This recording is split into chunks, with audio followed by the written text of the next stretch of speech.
Hola gente, ¿cómo están? Bienvenidos al video que vamos a ver el tema de test de hipótesis, que continuamos con las diapositivas que vimos para el tema de intervalos de confianza. Bueno, ya habíamos dicho que la teoría que vimos detrás de los intervalos de confianza era la misma que nos permitía hacer test de hipótesis, ¿sí?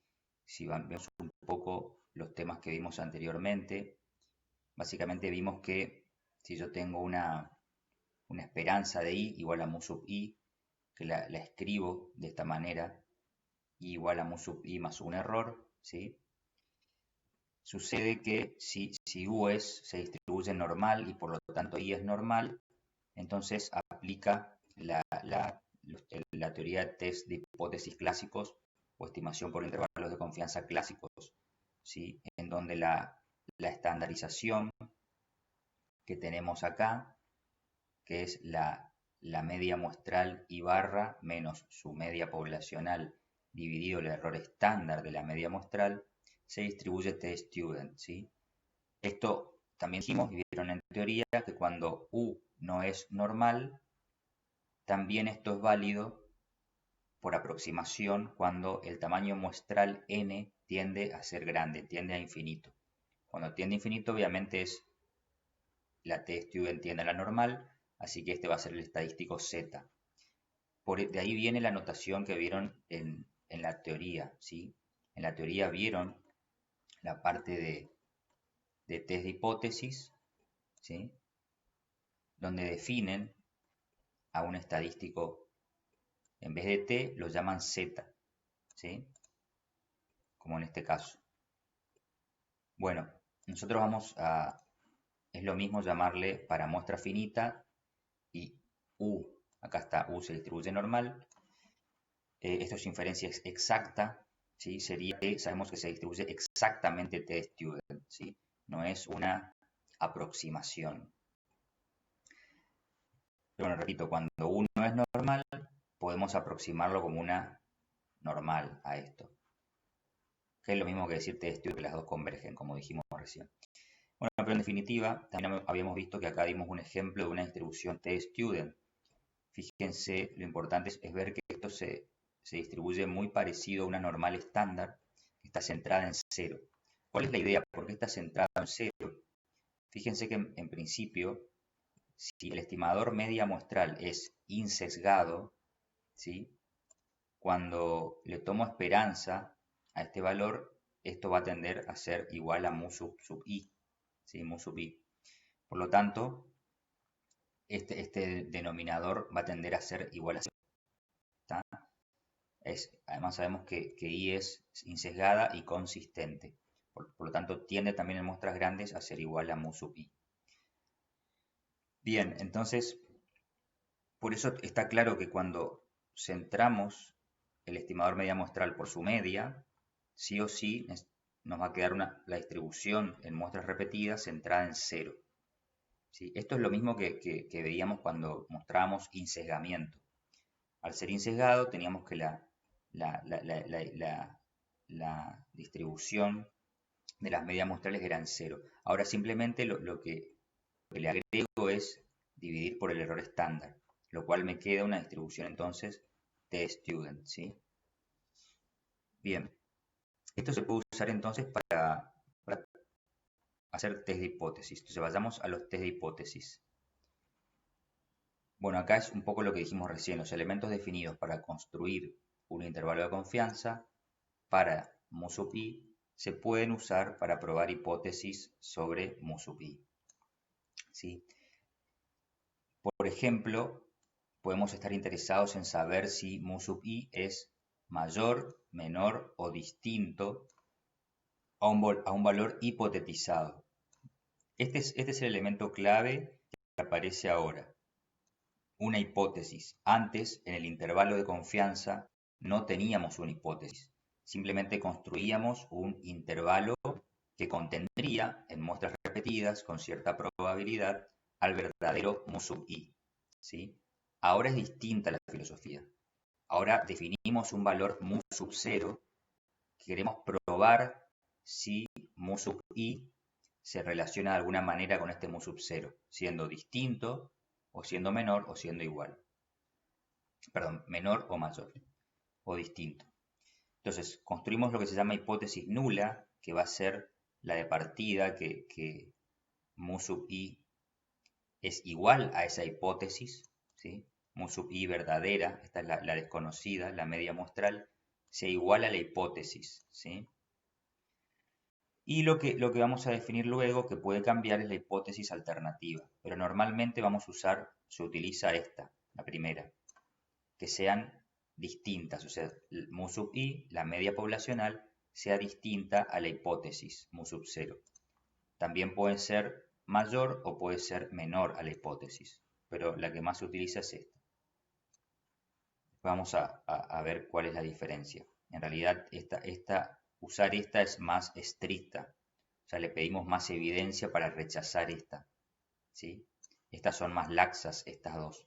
Con menos evidencia solemos rechazar esto. Bueno, pero en definitiva eso es como yo manejo el grado digamos, de confianza que yo quiero del test, el grado de error. Entonces se pueden hacer equivalentes. O sea, da lo mismo, digamos, quiero decir eso, da lo mismo usar esto que esto. Y manejar ese nivel de confianza. Bueno, pero yendo a lo básico, ¿sí? ¿Qué estamos haciendo acá básicamente en el test? Dice, notar que si la hipótesis nula, ¿sí? La hipótesis nula que me dice que la media muestral, la media poblacional, perdón, desconocida, el parámetro desconocido, ¿es realmente igual a mi hipótesis que yo hago? Esta es una constante, ¿no? Entonces, si es cierta, entonces el estadístico de prueba T cumple con lo siguiente. ¿Ven qué hago? La media muestral en muestras repetidas, tomo muchas muestras y calculo la media muestral. Si esas medias muestrales de muestras repetidas le resto esa hipótesis mu sub 0, siendo esta verdadera, es decir, igual a mu sub i, entonces por la teoría de la distribución que ya vimos al principio, este estadístico, ¿sí? Dividiendo acá por el R estándar, se distribuye t-student. Es lo mismo que vimos acá al principio, ¿sí? Y menos la verdadera media se tiene que distribuir sobre el R estándar, se tiene que distribuir t-student. Se distribuye t-student. Esto es lo que probamos ya con el R en los ejercicios de la guía 3. ¿Sí? Entonces, si mu sub 0 es igual a mu sub i, entonces sí o sí se tiene que seguir cumpliendo esto, ¿no? Es lo que está acá. Entonces, si se cumple la nula, entonces construir el intervalo usando la hipótesis, ¿se dan cuenta de la diferencia? Yo acá arriba, esto yo lo sé por la teoría, pero yo no conozco mu sub i, no tengo ni idea cuánto es mu sub i, la tengo que estimar, la estoy estimando con estas medias, ¿se entiende? Entonces yo no conozco cuál es mu sub i. Ahora lo que digo es, bueno, hipotetizo cuánto es y veo cuánto me sale el estadístico t, ¿se entiende? Hipotetizo mu sub 0, ¿cuánto vale esto? Y digo, bueno, si fuese verdadera la hipótesis, esto se tiene que distribuir, este valor tiene que provenir de una realización de una t-student, ¿sí? Tiene que provenir de estos valores que están acá. Entonces, qué fácil, porque ¿qué puedo hacer yo? Bueno, miro, construyo el estadístico de prueba bajo mu sub 0 con la hipótesis y miro si me cae, ¿sí? Dentro de esta campana, que es la que donde debería caer si realmente mu sub 0 fuese igual a mu sub i, o sea, la hipótesis nula fuese verdadera. ¿Se entiende? Si me llega a caer un estadístico t muy fuera de estos rangos, ¿sí? Como mucho de menos 4 y 4, podría ser menos 3 y 3. Si me cae por acá, venga, acá hay un puntito todavía, puede pasar. Pero me cae, qué sé yo, 6, 7, 8 o menos 6, menos 7. Claramente mi hipótesis es mala, porque si fuese buena, debería caer acá debajo de la t-student, ¿se entiende? Porque es la distribución que sigue este estadístico cuando le resto la verdadera media muestral. Entonces, si la hipotetizo muy mal, me va a dar un estadístico t absolutamente fuera de la campana. Esa es la intuición. Lo que más cuesta ver en estadística es la intuición. Son ideas sencillas. pero al darle vueltas matemáticas y expresarlos en probabilidades y distribuciones, uno se marea, ¿no? Pero básicamente esa es la intuición. Tengo una hipótesis nula, construyo mi estadístico bajo la hipótesis nula y comparo con la t-student. ¿Por qué? Porque si fuese cierta la nula, el estadístico t tiene que venir de una t-student. Si no viene de una t-student porque está muy lejos de cero, básicamente, ¿cómo se dan cuenta? Si está muy lejos de cero, como lo que dijimos acá. Si está cerca de cero, está claro que viene de la t-student. Todos los valores más probables de la t-student están cerca de cero. Los más improbables son los que se alejan. ¿Sí? Entonces, en la medida que que el estadístico t de prueba se aleje de cero, esté en las colas o muy fuera de la distribución, voy a rechazar la nula, porque es mala, una mala hipótesis. No condice con mi muestra. Fíjense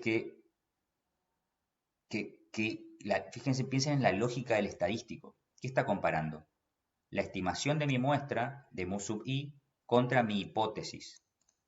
Mientras peor sea mi hipótesis, más va a diferir mi estimación, que tiende a ser insesgada, tiende a ser buena, ¿sí? Más va a diferir de mu sub 0. Por lo tanto, más fuera de la t-student voy a estar, más alejado del 0, ¿sí? Donde está centrada el 0, en el 0 se centra la t-student. Bueno, de este modo, dada una muestra, es posible calcular el estadístico previo, ¿sí? Porque calculo la media muestral y su error estándar, y lo hipotetizo, o sea que esto lo construyo, el estadístico t bajo la nula, el estadístico de prueba, que implica que H0 es verdadera, ¿no? Y lo comparo, y compararlo con la distribución teórica que debería tener la t-student, ¿sí? Para saber si su valor es plausible o no, viene de la t-student o no viene de la t-student, ¿sí? Entonces, si viene de la t-student, entonces no puedo rechazar la nula. Ahora, si veo que no es compatible con la t-student, no viene una t-student, puedo rechazar la hipótesis nula. Bueno, la prueba bilateral, el tema es ese. Ahora la pregunta es, ¿cómo defino cuán lejos de cero o cuán fuera de la campana, cuán afuera de la campana tiene que estar mi estadístico de prueba para que yo rechace la nula? Para que yo diga, no proviene de una t-student, ¿sí? Bueno, ¿cuán lejos? Bueno, eso lo puedo hacer con el nivel de confianza. Es sencillo, ustedes pueden decir, bueno, está claro que si cae totalmente fuera de la campana, listo, la hipótesis nula es malísima. Ahora, ¿qué pasa si cae acá en 3, o en 2, o en 2,5, o en menos 2, menos 2,5? ¿Qué hago? ¿Rechazo o no rechazo? Hay valores, acá veo que hay puntos en los que la hipótesis nula es verdadera, ¿sí? O sea que viene de la campana, y en alguna muestra rara me pueden salir estadísticos t medio lejanos, o sea de menos 3 o 3, ¿sí? Pero son muy poquitos, hay muy poca chance de que con una muestra aleatoria me salga eso.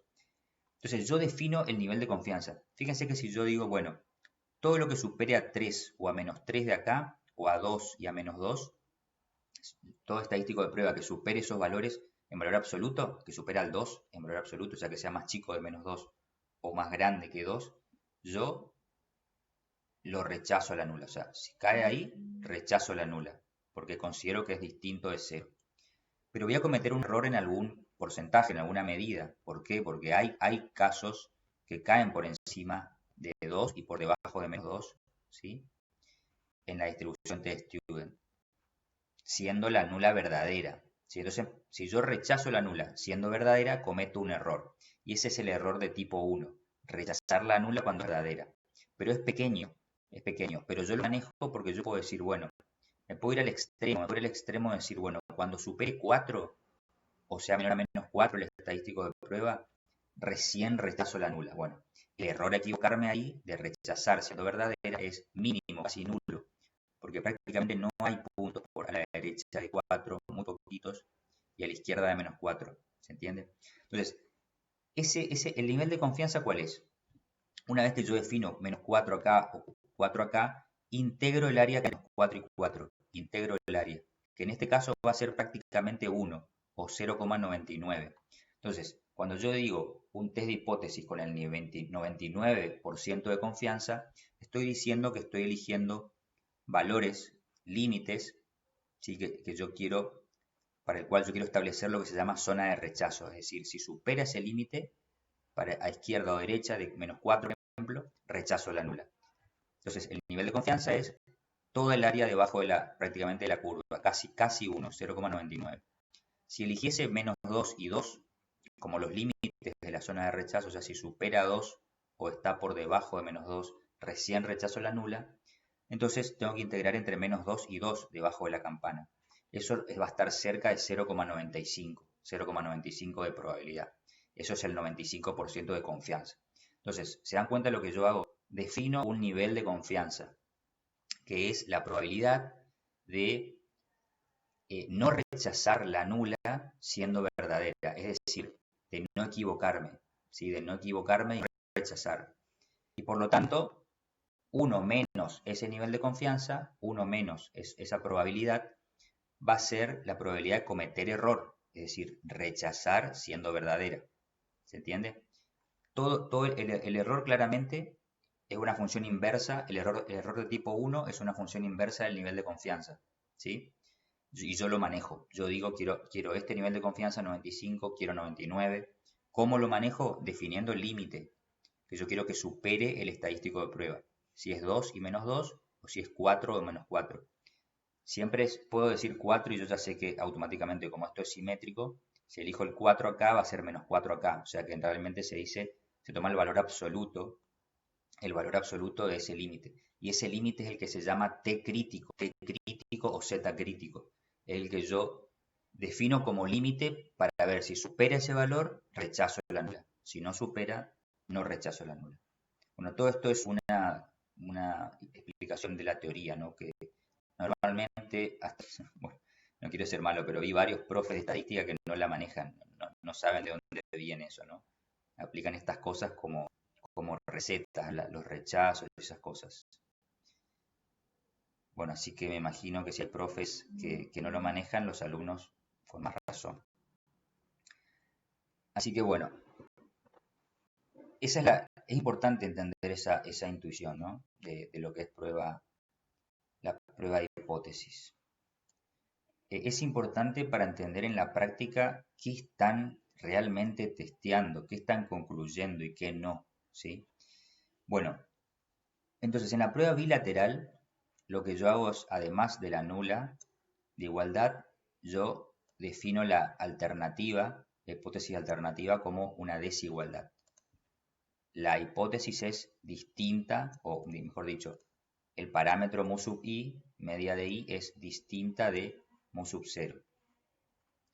Entonces, establecida la hipótesis nula, ¿sí? ¿Qué hacemos? Establecido esto y esto, o establecido un mu sub 0, con la muestra se calcula el estadístico de prueba usando la media muestral menos la hipótesis sobre el error estándar de la media muestral, ¿sí? Se calcula esto. Entonces, ahora es necesario, como dijimos, definir un nivel de confianza. Un nivel de confianza para decir, che, ¿cuánto le voy a pedir a este estadístico de prueba que se aleje de 0? O sea, que caiga fuera de la test-student o que sea incompatible con la test-student. Lo defino un nivel de confianza, ¿sí? Es decir, voy a elegir el nivel de confianza como el área debajo de la curva que va a estar delimitada por los críticos. Entonces, lo que estoy haciendo acá es elegir el T crítico. El T crítico. Al elegir el T crítico defino el nivel de confianza. Y el T crítico me va a delimitar la zona de rechazo, ¿sí? A la derecha del T crítico o a la izquierda de menos el T crítico va a ser la zona de rechazo.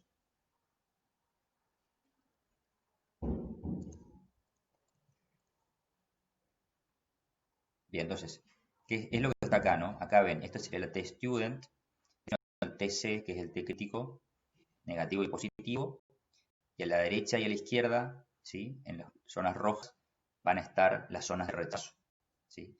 Y lo que está de verdes es el nivel de confianza. 1 menos alfa se llamaba el nivel de confianza, donde alfa, que está dividido 2 para ambas colas, es lo que se llama nivel de significatividad, ¿sí? Algunos dicen que el nivel de confianza está expresado en tanto por ciento, y el coeficiente y el, ¿cómo es?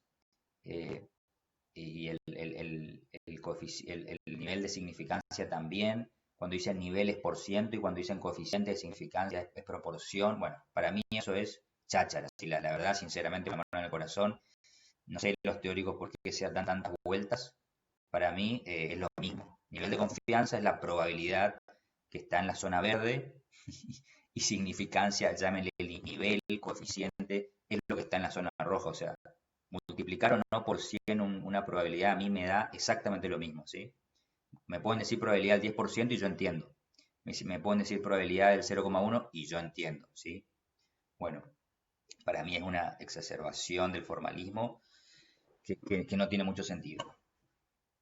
Así que bueno, para mí 1 menos alfa, listo, es el nivel de confianza, aunque tenga otro nombre, qué sé yo acá. Algunos dicen, para que sea nivel de confianza tiene que ser 1 menos alfa multiplicado por 100. Bueno, listo, a mí no me importa. Y nivel de confianza va a ser alfa, ¿sí? Alfa, medido en proporción o medido en porcentaje, no importa. Lo importante es que el alfa va a ser el error de tipo 1, ¿sí? Ven que están rechazando la nula siendo verdadera, porque hay muestras, poquitas, en las cuales puede salir un estadístico T tan grande como el que tan o más grande como el que le salió.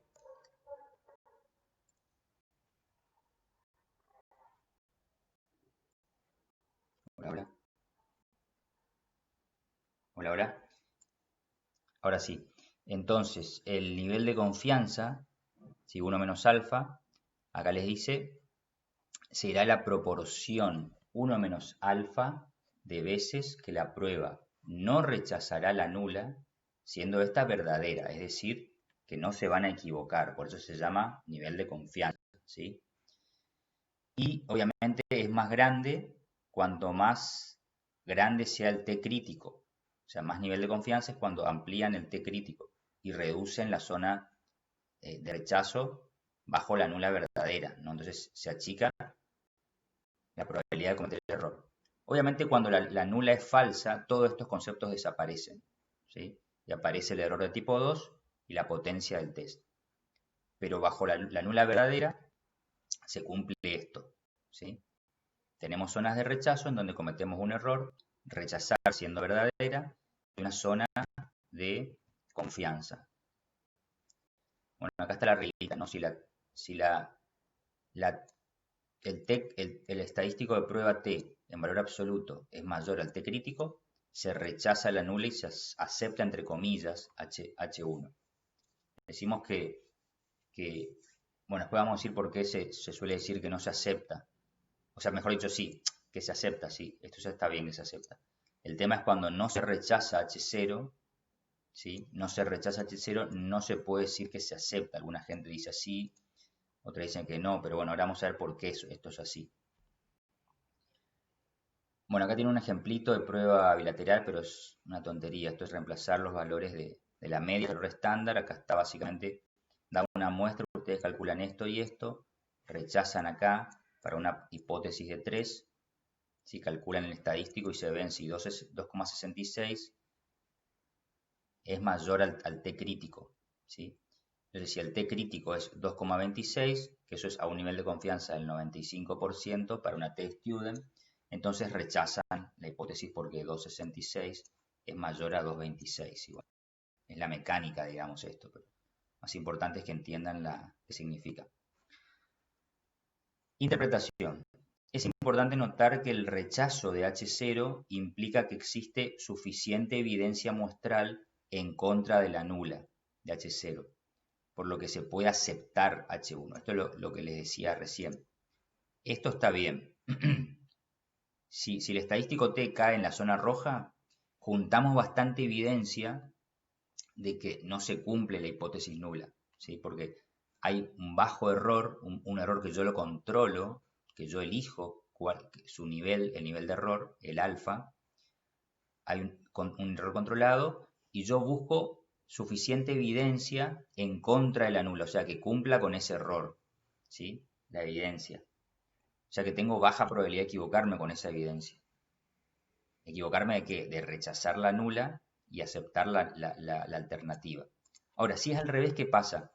¿Por qué no se puede decir lo contrario? Es decir, En cambio, les dice, si no rechaza H0, no se puede decir que hay suficiente evidencia a favor de la nula.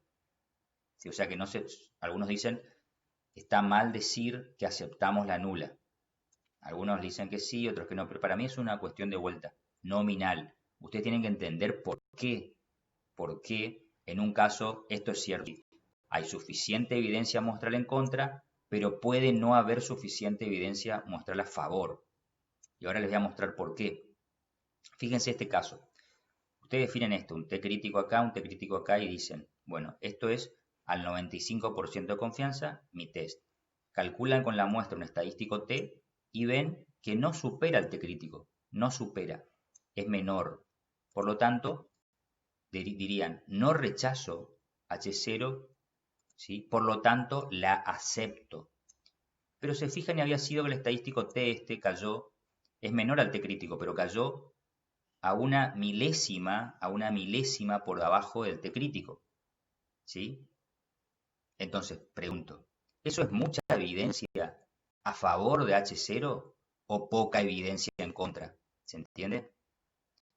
Alguien puede argumentar, bueno, no puedo aceptar la nula porque yo junté mucha evidencia en contra, pero no me alcanzó para el grado de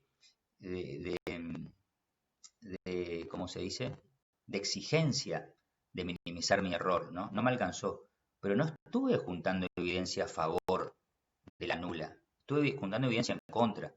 Fue mucha, pero por poquito no me alcanza para mi grado de evidencia, de mi grado de exigencia, ¿sí? Entonces, no la rechazo. Ahora, tampoco puedo decir que la acepto, tampoco puedo decir que es buena, ¿sí? Ahora, distinto es que si el estadístico de prueba me dio muy cercano a cero, muy cercano a cero, eso sí es evidencia a favor, si uno quiere, de la hipótesis nula, porque básicamente quiere decir que te salió en la muestra un valor de la media muy parecido al valor hipotetizado. ¿Se entiende? O sea que aceptar o no aceptar la nula no me lo dice el test, me lo dice toda esta indagación posterior del valor del estadístico. Pero el test no está diseñado para juntar evidencia a favor de la nula, está diseñado para juntar evidencia en contra. Entonces, si no junto suficiente evidencia en contra, ok, no rechazo la nula, ¿sí? Pero tampoco puedo aceptarla a menos que haga toda esta indagación y diga, bueno, el estadístico de prueba me salió cerca de cero, lo suficientemente. ¿Ven? Nos están diciendo cuán cerca de cero tiene que estar el estadístico T para yo aceptar la nula. ¿Sí? No están preguntándose eso, no están construyendo el test para eso. Por eso no pueden decir, si no rechazo la nula, la acepto, ¿sí? Porque el test no está diseñado para eso. Está diseñado para controlar el error tipo 2, ¿sí? Bueno. Y la interpretación, ok, es lo que vimos esto, y luego la interpretación 2 sería, esto un poco con lo que dijimos recién, ¿no? La nula sería como la presunción de inocencia. La hipótesis nula es como decir en un juicio, fulano, el acusado es inocente, es lo que se supone a priori. Entonces, lo que hace el test es juntar evidencia en contra para condenarlo. Y lo típico en el sistema judicial es que tenés que tener mucha evidencia en contra. Si no es tanta la evidencia, prevalece la inocencia, ¿sí? Entonces se dice, entonces solo se declara culpable, es decir, se acepta se acepta la alternativa, que sería culpable, si se reúne la evidencia suficiente para culparlo, ¿sí? En este sentido, una prueba clásica solo aporta evidencia empírica de una hipótesis, la nula, cuando se rechaza H0, es decir, cuando logro rechazar la nula, es recién que estoy seguro de la decisión que estoy tomando, que es aceptar la hipótesis nula. Porque el test clásico está diseñado para eso, solo aporta evidencia empírica a favor de la alternativa cuando es rechazada la nula, cuando la evidencia fue en contra de la nula. Por ello H1 se debe plantear, por ello en H1 la alternativa se debe plantear la hipótesis que nos interesa poner a prueba realmente, ¿sí? Porque esa es la que, ahora de esa hipótesis vamos a dar la decisión con evidencia empírica, ¿está? Bueno, para seguir con eso, tenemos lo que es la prueba de diferencia de medias, que la vieron en teoría también, pero simplemente acá repasarlo un poquito. Esto es para probar si ya no es una hipótesis sobre una media muestral, sino es una hipótesis sobre una diferencia de dos medias. Dos medias, una para un grupo distinto de la población. Entonces, por ejemplo, tienen hombres y mujeres y quieren ver la brecha de género en algún tipo de trabajo tecnológico, qué sé yo. Entonces, toman una muestra de hombres trabajadores del sector tecnológico, una muestra de mujeres, calculan las medias de ingresos o de horas trabajadas, lo que quieran testear, y pueden testear la hipótesis de que la diferencia entre las dos medias es cero. Esa es la típica hipótesis. Es como decir, la brecha de género es cero en este caso. Y lo que hacen entonces, a luz de lo que veníamos discutiendo, es juntar evidencia en contra de que es cero. ¿Para qué? Para estar seguros que la conclusión de que existe una diferencia una brecha de género positiva, ¿sí? O sea, distinta de cero, tiene evidencia empírica, ¿sí? Entonces, así como construimos el test, ya dijimos, junto evidencia cuando logro rechazar la nula. ¿Cómo hago eso entonces? La nula la genero como una igualdad de dos medias para dos grupos distintos versus la desigualdad de las dos medias, ¿no? Puede ser positiva o negativa, no me importa. Lo importante es que sea distinta de cero. Puedo también ponerla así, que es lo mismo. Una media menos la otra igual a cero, ¿sí? Versus una media menos la otra distinto de cero.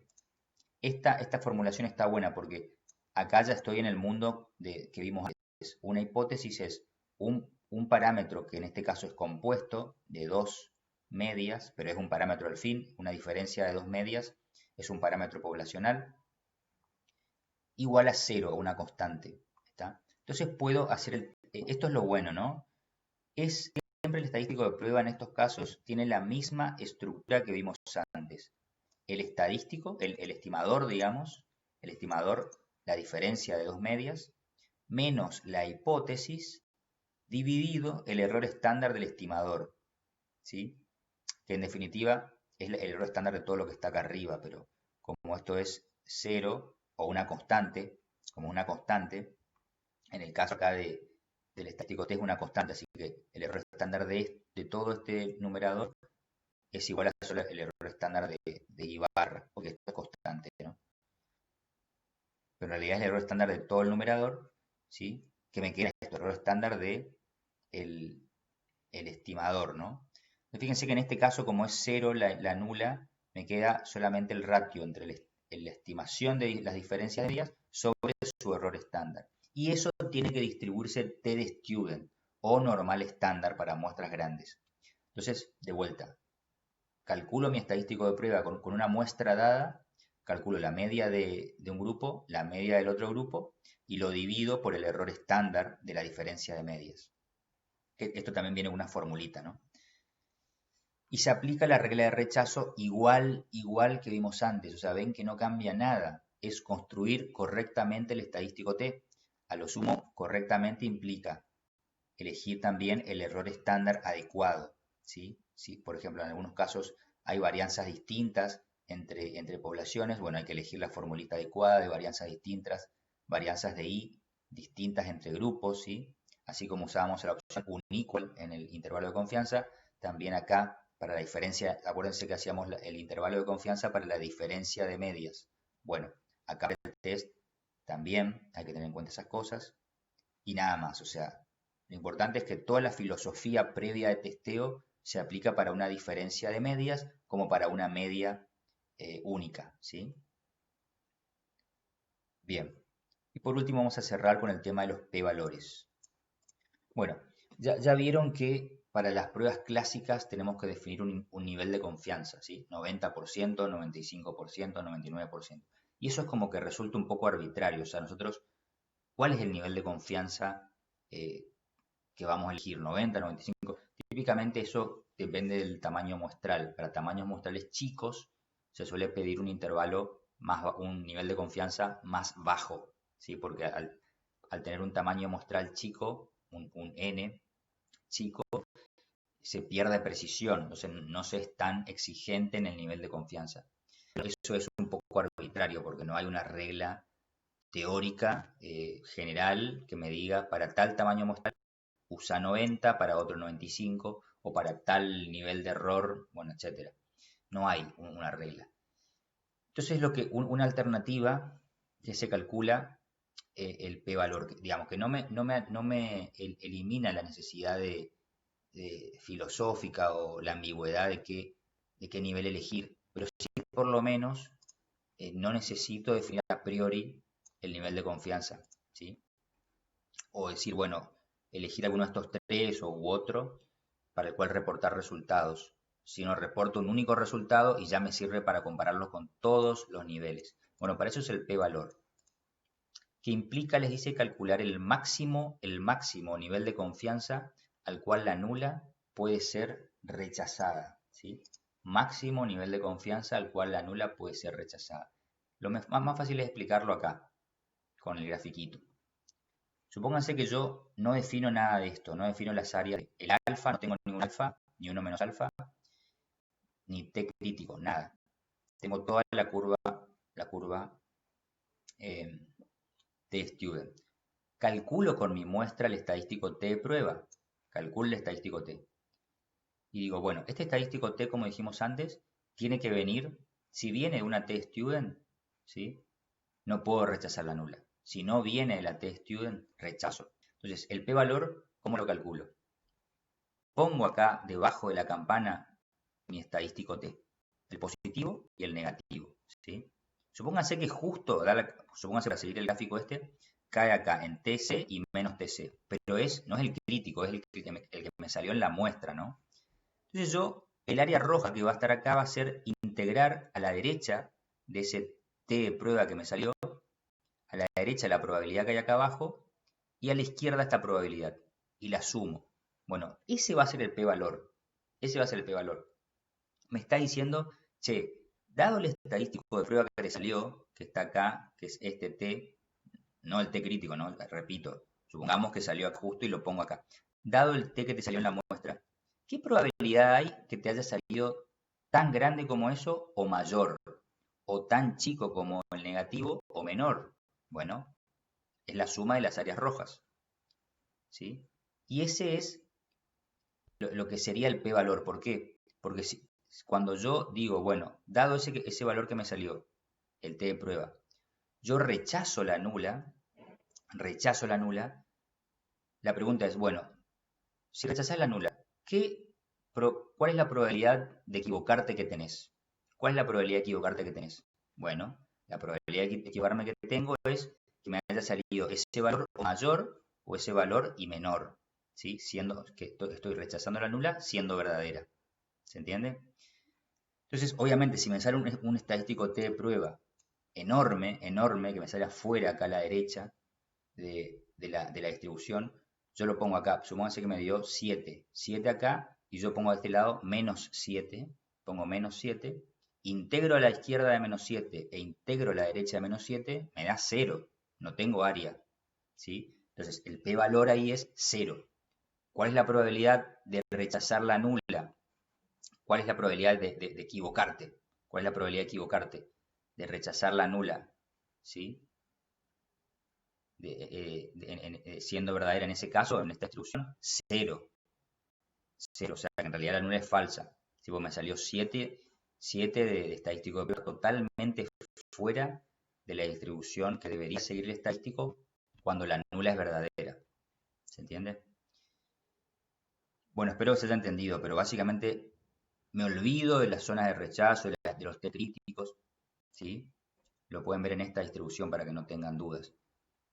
Si calculo el estadístico de prueba, con muestra me sale 4, integro debajo de la t-student a la derecha de 4 y a la izquierda de menos 4. Me va a dar una probabilidad muy chica, 0,001, qué sé yo, algo así. Ese es mi p-valor, sumando las dos integrales, ¿sí? A la izquierda y a la derecha. Pónganse que sea 0,02, ¿sí? Bueno, ese es mi p-valor. Es la probabilidad de equivocarme. Claro, es bajita porque me salió un estadístico T grande, muy fuera de la campana. ¿Se entiende? Entonces no estoy, ese p-valor me dice ya la probabilidad de equivocarme, sería como una estimación del alfa, el alfa, pero un alfa flexible, un nivel de significancia, me da ya la probabilidad de equivocarme y la probabilidad de acertar, ¿sí? Si rechazo la hipótesis nula. Bueno, eso es lo que me dice acá, ¿no? Calculamos el estadístico T, luego miramos en qué percentil de la distribución T-student se encuentra, donde percentil se refiere a ya a probabilidad, ¿sí? Calculamos el estadístico T, vemos debajo de la T-student dónde cae y cuánta probabilidad acumula, entonces el p-valor sería 1 menos el percentil dividido siempre, el percentil está en tanto por ciento, ¿no? Sería 1 menos, eso me da el p-valor. Entonces el p-valor está siempre entre 0 y 1, ¿sí? Y a menor p-valor, mayor nivel de confianza al cual se puede rechazar la nula. ¿Sí? Para que se entienda de vuelta, yo calculo un estadístico de prueba, me sale acá 3, ¿sí? Integro a la derecha y menos 3 integro a la izquierda, me da eso, en cada cola me da 0,02, entonces sumado me da 0,04, entonces yo hago 1 menos 0,04 es 0,96, ese es mi nivel de confianza máximo, mi nivel de confianza máximo que puedo pedirle si, que le pido al test, si rechazo la nula, ¿sí? Y el 0,4 es mi probabilidad de cometer error de tipo 1 mínima, ¿sí? La mínima, siempre que rechazo la hipótesis nula. Así que bueno, eso es más o menos el p-valor. A nivel práctico lo tienen que siempre ver cuánto les sale el p-valor, un p-valor de un test, ¿sí? Miran el p-valor y comparan contra los niveles de significancia típicos, 0,05, 0,01. Por ejemplo, acá les dice, un p-valor de 0,05 implica que se puede rechazar hasta el 95% de confianza. Hasta un 95% de confianza, si se puede rechazar la nula. Un p-valor de 0,01 o menor implica rechazar H0 hasta con un 99% de confianza, cuando es igual a 0,01, ¿no?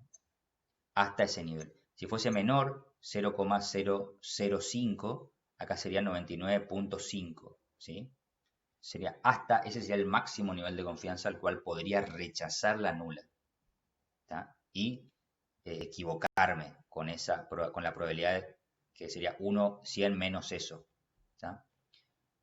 A menor p-valor entonces, mayor es la evidencia en contra de la nula y el p-valor se interpreta como la mínima probabilidad de cometer el error de tipo 1, que sería rechazar la nula cuando ésta es verdadera.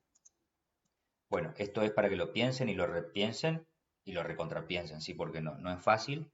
Espero que lo piensen y vuelvan a ver los videos y leer los libros y ver las simulaciones que vamos a hacer en R, en el TP4, para entender mejor todo esto. Y lo volveremos a ver en econometría el año que viene. Así que de alguna u otra manera tienen que entenderlo. Bueno, hasta el próximo video.